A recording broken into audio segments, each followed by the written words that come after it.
All right, so I'm Dr. McIntosh. I am duly certified nurse practitioner, and I currently work in neuroscience, the Neuroscience Center, in a 521-bed hospital. I work on pretty much it's a stroke service for the most part, see about 700 strokes annually. And the reason for my presentation today is really give you some insight on my project that I did. Okay. All right, so really just to go over quickly the incidence and consequences of post-stroke depression, discuss this use of post-stroke depression screening and improve patient outcomes, and then of course to share some of the outcomes of my quality improvement project. I don't have any disclosures, but the impetus behind my project was we were called to basically a stroke alert, and everything that they were describing to me was depression. And I remember thinking that we did the physical care well. We met all the metrics, we gave the patient the aspirin, the Lipitor, put them through therapy, but we weren't focused on the psychological care, okay? All right. So just some background here. Depression is the most common emotional consequence after stroke. It affects over 2.5 million survivors. It's often identified as a risk factor for stroke, and it's predicted to be the second leading cause of disability.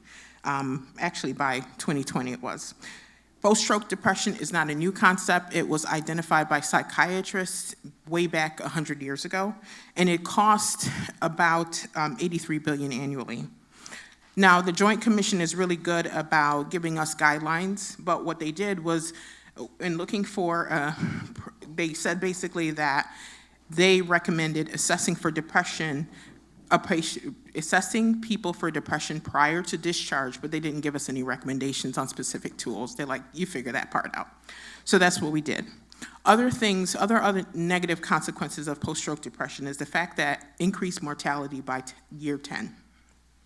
Suicidal ideation, you typically get about 7% of your population with that. They can have poor functional outcomes, poor rehab outcomes, and then of course the quality of life is pretty much bad. You imagine being the breadwinner at home, having a stroke, having to now figure out you can't go back to work, you gotta take care of these kids, what's gonna happen to you, right? And then of course, cognitive impairment. We have a lot of patients with subarachnoids that are typically young, they come in, they forget a lot of things because of the bleed in their brains. So that is very detrimental to them. So essentially, post-stroke depression was really under-recognized, and therefore we didn't treat it, right? So we know that there's, like I said, this goes back over 100 years, that the evidence has been there, but one of the evidence back in 1955 basically demonstrated an association between atherosclerotic disease and depression. And again, in 1977, another team conducted a study and basically demonstrated that depression was significantly more common in patients with stroke compared to patients with comparable physical impairments like orthopedic complaints. All right, so what's the scope of the problem? Oh, sorry.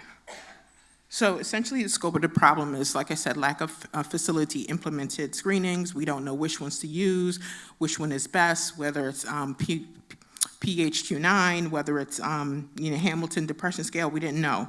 The gold standard of treatment remains undetermined. Are we supposed to start someone on these medications or are we not? What's the best thing to do? And then of course, treatment with antidepressants has been said after follow-up to improve functional recovery. So with some patients, we definitely know that's great, and then it also improves long-term survival rates.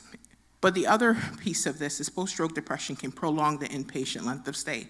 And we know when we start affecting, CEOs and hospital bottom line, that's when they start caring about the problem. And of course, your post-op outpatient visits. So the purpose of this project was really to develop, implement, and evaluate an evidence-based depression screening protocol, basically specific to acute stroke patients. So what I used is, I essentially implemented the PHQ-9 and had this process where you have someone that is positive for a stroke on a CAT scan or MRI. The school of thought behind this was that if you did have damage, brain damage, that there would be a reason, a reason to have a stroke, versus if you have like a transient ischemic attack, there's just temporary interruption of the blood flow, it's gonna be restored, you're not assumed to have any long-term damage. So once patients were admitted to our unit, we screened them, typically day 2 to 3 before they're discharged. We would, if they if they had a score less than 4, just document it in the chart. If the score was anywhere from 5 on, we would give them an educational booklet about post-stroke depression. And then if the score was greater than 10, then we really want you to think about, are there any mimics? Are there any anemias? Are there any vitamin deficiencies? Are there any thyroid issues? Do they have bipolar? Because you wouldn't want to put them on certain medications if they have bipolar. Do they have any firearms in the home? Those are some of the things on the protocol that you want to consider before starting them on a medication. And then from there, if they answered yes to number 9, which is, do you feel like you want to kill yourself, then we would try to see if inpatient psych could see them, because they were fine with us implementing this protocol. But if a patient did want to hurt themselves, then that's when they would, the bells and whistles would go on. All right, so the setting, like I said, the stroke center, specifically 521-bed unit, purposeful sample. We talked to you a little bit about the inclusion already, and really it used these different statistical analysis. I won't take time to go over them. From our study here, it was predominantly males. Age of 71 was kind of like the average. Their length of stay was about 9 days. And oftentimes, I also had them collect the data why the person wasn't screened. Were they aphasic? Were they just too obtunded? Because I wanted to be able to go back later on at some point to try to figure out a tool specifically for that population. The other thing, so it was about 50% of the people that were aphasic that weren't screened. I also looked at day of admission for screening, because the literature doesn't give me any guidance on what day I'm supposed to screen these patients. So in my study, it was about 3.2 days. So day 3 roughly, but if you're leaving before that, definitely catch them before discharge. Okay, so just some of the results here. What I looked at these points because I really wanted to know, is there any clinical significance with any of these different comorbidities? And the only thing that was significant here was alcohol abuse. And basically, my school of thought is that when people use alcohol, they're also sometimes self-medicating. So this was just basically, if they had any documented alcohol use in the chart, then we captured that information, and this was, statistically significant that they would have some correlation with post-stroke depression. Alcohol slows down the brain functioning, diminishes your cognitive abilities, and causes depression as well. And individuals, like I said, tend to self-medicate. And then, of course,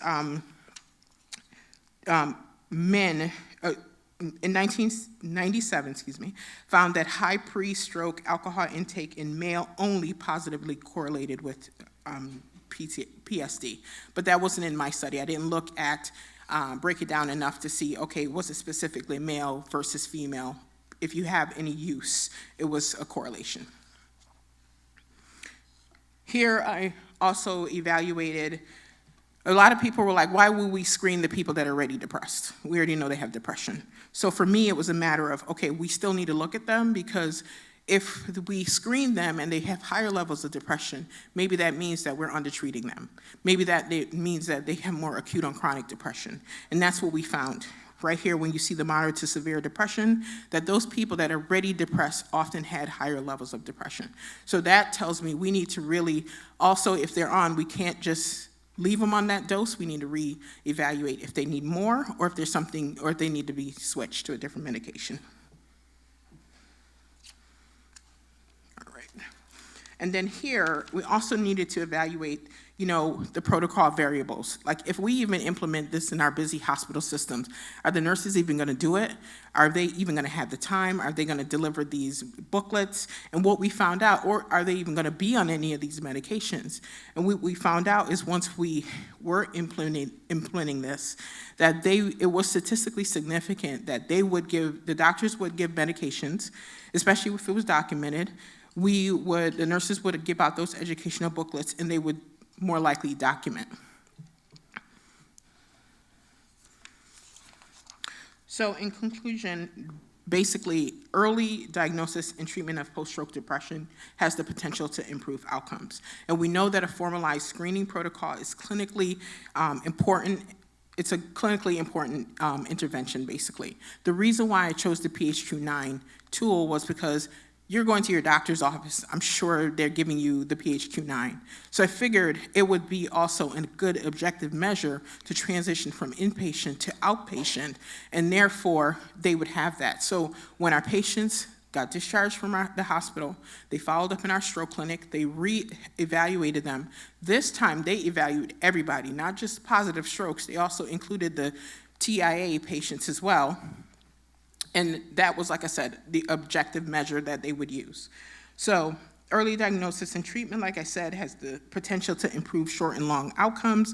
If you integrate some systematic depression screening protocol and standardize the screening, the treatment practices for acute stroke patients, they oftentimes do better. And then, of course, nurses can intervene early during the post-stroke phase and identify at-risk patients. So this was also embedded into our electronic medical record. So now it's just like, okay, it already takes 5 minutes to screen. And the nurses now they whip through it, and now they're at huddle every morning, like, did you do the depression screen? Did you do the depression screen? So it's now embedded not only into our department, but it's like system-wide in all our, I think, 6 affiliate hospitals. So it's a good measure. We've had good feedback on it. And like I said, nurses have the ability to intervene. And then, of course, implication for practice is that we always going to need more research. And then utilizing this protocol really validated its reliability in acute stroke patients. We already knew that it worked, but we wanted to know in our hospital system if it would make a difference, and it is. And then, of course, further studies are needed to determine the optimal timing and the method of screening. Like there's about 3 tools that are, 3 depression screens that are recommended, but like I said, I felt like the PHQ-9 was the best from our organizational workflow standpoint. So I'll stop there, just so I catch up on time. Any questions? I'm coming. I know I ran through that, but I wanted everybody to. In one of your earlier slides, you had that depression leads to a risk for secondary stroke. What specifically about depression in your, in your research and in your practice did you find was the factor? Well, I think for me, anecdotally, it's like, okay, if you're depressed, you've already had a stroke, you're depressed, you're not motivated to do anything. You're not gonna participate in therapy. That may mean you're not gonna take your medications. If you're not taking your medications, it's gonna have this cycle where now you are, you have those risk factors, they're not controlled, and then you subsequently have another stroke. So those are some of the things. I mean, especially like when you have somebody with narrowed vessels, if you're not taking your Lipitor, high-dose statins, block off the artery again, you're definitely gonna have more strokes. So that's my thought process on it. I'm thinking of this from a preventative standpoint. I do inpatient and outpatient cardiology, and we don't do a PHQ-9 as part of our, specialty. I'm wondering about pre-stroke referral, if that's appropriate, or if you know anything about specialties getting those kinds of things approved, as well as if ACEs played any role in this, or if the adverse childhood experience scores, did you find in your research, which is sometimes a little easier to assess when we're not using the PHQ-9, if that was a risk factor as well? I'm sure it may be, but I did not evaluate that with my study. Now I will have to go back and look at that. But in terms of one of the things that we wanted to do in our department was to try to do a high-risk TIA clinic and to embed something like that in. So, but we didn't get to that point. I would say if they are very high risk, implementing the PHQ-9, definitely. I mean, it's two questions. I mean, I think you should be able to just implement that in your practice if you feel like that's best. But specifically, you're meaning like, okay, should we actually start evaluating patients, do like a stroke workup type of thing before their procedure, or clarify that part, sorry. Right.